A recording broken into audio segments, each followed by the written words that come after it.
एक गांव में एक औरत रहा करती थी। उसका नाम कोमोलिका था और वो 9 बेटियों की एक दयालु और प्यार करने वाली माँ थी। कोमोलिका एक विशाल जंगल के बाहरी इलाके में एक छोटे से गांव में रहती थी, जिसके बारे में कहा जाता था कि वो जादू से भरा हुआ था। एक दिन कोमोलिका अपनी बेटियों के साथ किसी जंगल के पास से गुजर रही थी। अचानक से एक तेज धूल की हवा उनके पास से गुजरती है। मेरी बेटियों, ध्यान से, तुम सब अपनी आंखें बंद रखना, कहीं ये धूल तुम्हारी आंखों में चली जाए। जैसे ही धूल की हवा गुजर जाती है, तभी कोमोलिका और उसकी बेटियों को अपने अंदर कुछ एहसास होता है। ये मुझे क्या हो रहा है?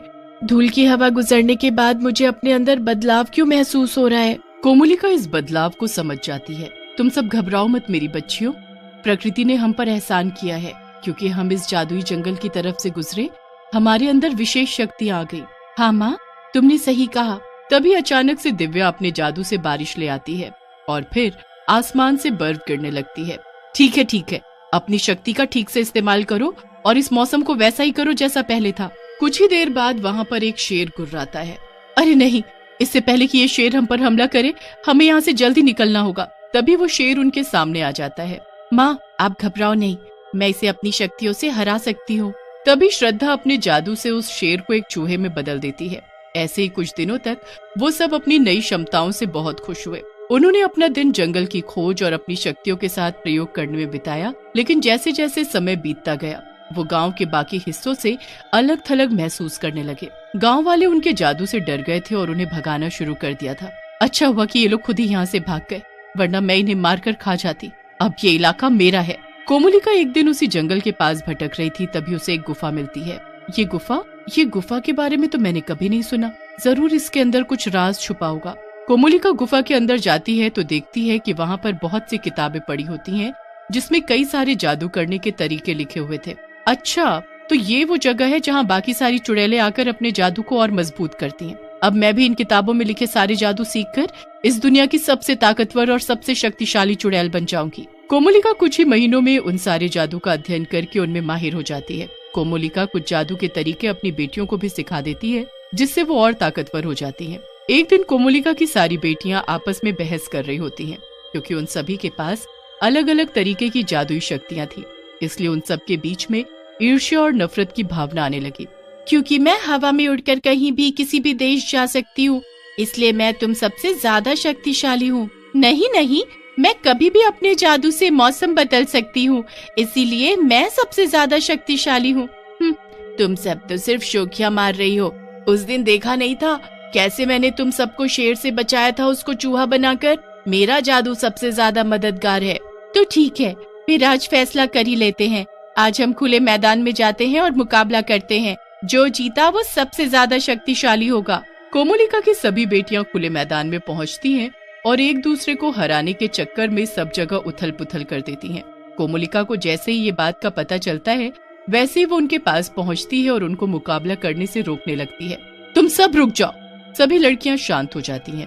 तुम सब ने ये क्या हाल कर रखा है? सारी जगह तहस नहस हो रखी है। माँ, मैं आपको बताती हूँ, ये सब मानने को तैयार ही नहीं थी कि मैं इन सबसे बड़ी हूँ, इसीलिए मैं सबसे ज्यादा ताकतवर हूँ। चुप हो जाओ तुम सब। ये सब तुम क्या सोच रही हो?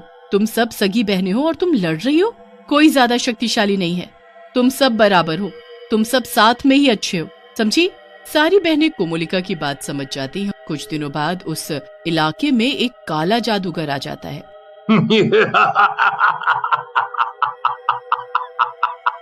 तो ये है वो जादुई जगह। यही तो है वो जगह जहाँ राज करने का मेरा बरसों का सपना था। कोमोलिका को जैसे ही जादूगर के आने का पता चलता है, वैसे ही वो उससे मिलने जाती है।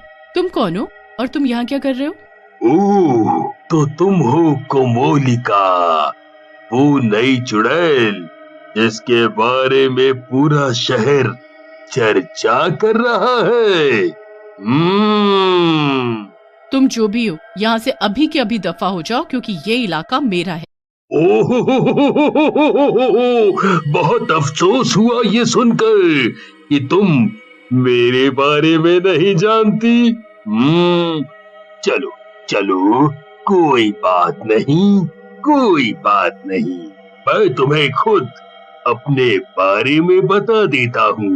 मेरा नाम काला जादूगर है और जिसे तुम अपना इलाका कह रही हो, उस इलाके को पाने के लिए मैंने बरसों इंतजार करा है। इस इलाके पर मैं पहले से ही राज कर रहा होता, लेकिन यहाँ के रहने वाले मुझे मारने का तरीका जानते थे, जिसकी वजह से मैं कभी यहाँ अपने कदम भी नहीं रख पाया।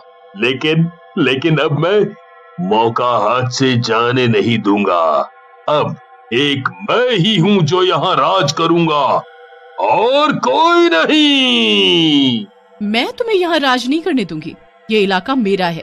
ओहो हो, अब ये मत कहना कि तुम मेरे साथ लड़ना चाहती हो, क्योंकि कल ही तुम नई जादूगरनी बनी हो और मैं 100 साल से अपने जादू का अध्ययन करता आ रहा हूँ।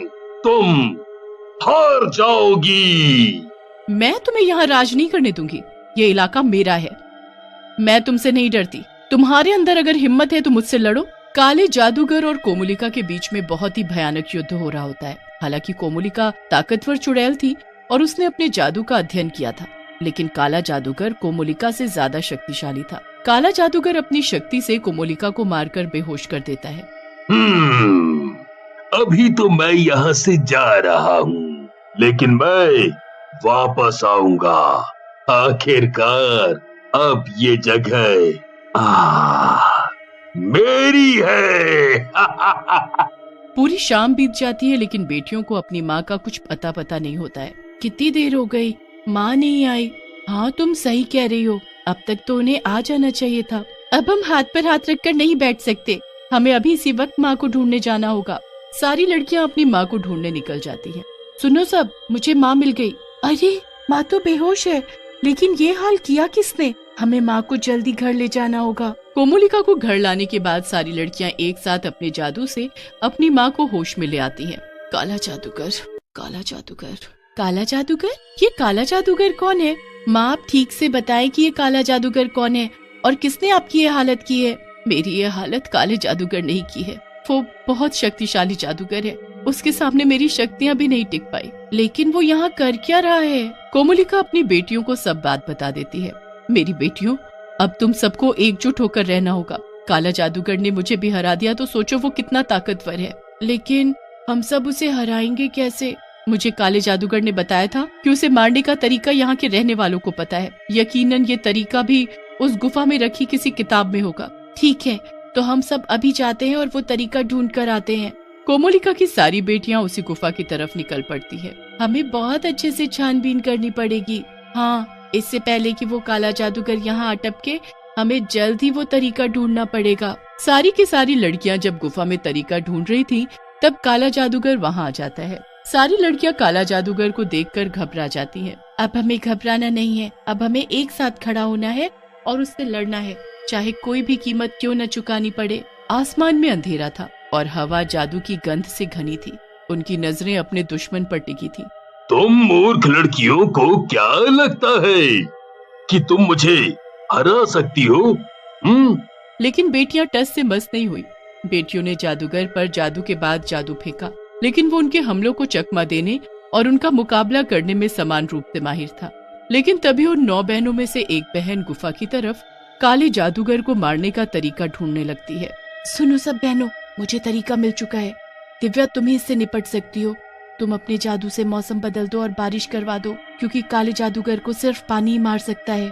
दिव्या अपने जादू से मौसम बदल देती है और बारिश करवा देती है। काला जादूगर बारिश के होने पर बहुत डर जाता है और गुफा में जाकर छुप जाता है। वो काला जादूगर तो गुफा में जाकर छुप गया, अब क्या करे? हम सब अब भी काम नहीं है। तभी उसी जगह पर कोमोलिका पहुंच जाती है। तुम सब डरो नहीं, अब मैं आ गई हूँ, अब हम इससे एक साथ लड़ेंगे। अब ये काला जादूगर नहीं बचेगा। कोमोलिका और उसकी 9 बेटियां गुफा में काले जादूगर को ढूंढने जाती हैं। अपनी माँ के आने के बाद वो 9 लड़कियां और भी ज्यादा शक्तिशाली हो जाती हैं। बेटियों ने इस मौके का फायदा उठाया और उन्होंने अपने बचे हुए सभी जादू से उस पर हमला कर दिया। अंतिम चीख के साथ वो हार कर जमीन पर गिर पड़ा काले जादूगर के मरने के बाद कोमोलिका और उसकी बेटियां खुशी खुशी उस इलाके में रहने लगे।